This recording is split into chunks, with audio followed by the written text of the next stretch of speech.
Hey guys, welcome to the stream. Today we're going to be trying school cafeteria food. Let's see if we survive.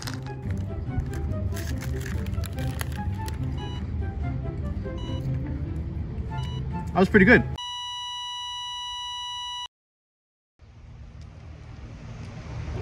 Ah, jeez. Whoa. I don't feel too good. Anyone here a doctor? Yeah, I'm a doctor. Oh, sweet. Can you do checkup on me? Yeah, sure. Just here's my prices, buddy. Hey, doc, how many kidneys will this cost? Healthcare in America isn't exactly what citizens here in the United States of America would call free. MIT Medical states that the government does not provide health benefits to citizens. It is a well-known fact that the United States healthcare system is not good because of how costly it is and how a very specific class of people are able to afford it. And when they are able to afford it, the financial burden could do more damage to the life than the actual accident itself. Now, how do we feel about this? We feel as if our stance on this topic is pretty simple. Everyone should have access to the medical services they need without suffering a financial deficit. This means that no matter what kind of financial state you're in, ideally you should get treatment for any injury. Being in a debilitating condition is already an emotional strain on someone's life, something that could take multiple months or years to truly heal from, which on top of the loss of money that someone would have otherwise used on paying their bills could be devastating to a person's quality of life. Why would self-proclaimed people who help us ironically rub salt in the wound and drain us of our hard-earned money? We should grant health access to everyone, instead of treating health as a privatized industry that leeches off the people it supposedly helps. In standing for universal healthcare, we recognize that the process to getting to this point would be challenging. But ideally, this idea of healthcare should be our goal as a society.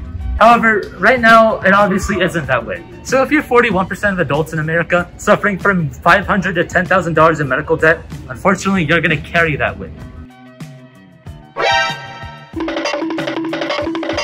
Now you might be asking yourself, what are the issues with the topic? Glad you asked. According to the graph here provided by World Data Info, this past year the average gross annual wage for a full-time employee in the US was $74,738 in 2021, or around $6,228 per month, which, yes, is $4,648 more than previous years, but it is still a toll on one's household income and what bills they have to pay a month. Putting into consideration that the average rent payment in America is about $1,326 a month, there are other factors to take into account, but usually rent payment varies from at least $1,000 up to $2,000, which is already about 1/4 of what a person makes averagely a month. Along with that, there is a car payment and groceries, along with many other bills that life has to offer here in the States. Supporting this as a viable option, you could also argue that since there is no profit incentive in the healthcare industry, and every health practitioner would provide the same level of care to every citizen, it also completely eliminate this hierarchy of levels of treatment. Everyone gets equal care no matter what social status. This concept of everyone getting equal treatment so that their financial situation won't be a factor means that it further will cut down income inequality. The rich won't get to have more healthcare options just because they have the money. They'll now be treated just like any other citizen, which just means that the rich and the poor have more money to spend on their life. Now you're probably asking this one question: how is this going to be funded? I'd like to ask you one more question.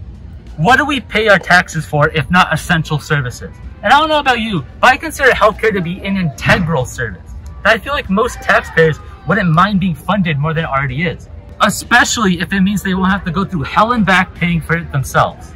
But then again, what good is getting your leg all patched up when in the end, it will end up costing, well, a leg? Cost is a big situation that needs to be resolved or at least minimized to lower prices.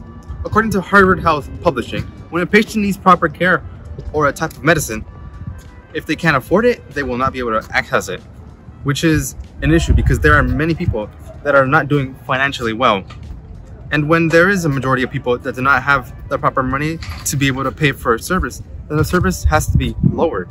The number of doctors or health-related professions have dropped to 139,000 physicians by 2023, according to Managed Healthcare Executive. And even so, the people that are in the profession may not even be qualified to be in that profession. May there not be enough training or not friendly at all. More than 2 of 5 active physicians will be 65 or older within the next decade. Now, how is the situation being handled at the moment?